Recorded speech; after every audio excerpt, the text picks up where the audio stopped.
ちっぽけて何て言ってるんだろうなんて思ったりしてそんな中で僕たちは自分自身を犠牲にして溜め込んだ思い人にぶつけるように傷つけ合う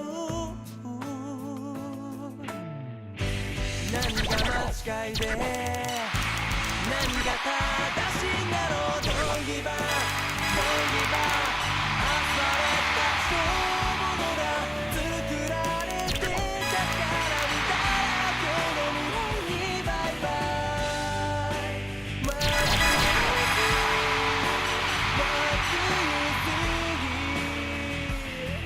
何から逃げるの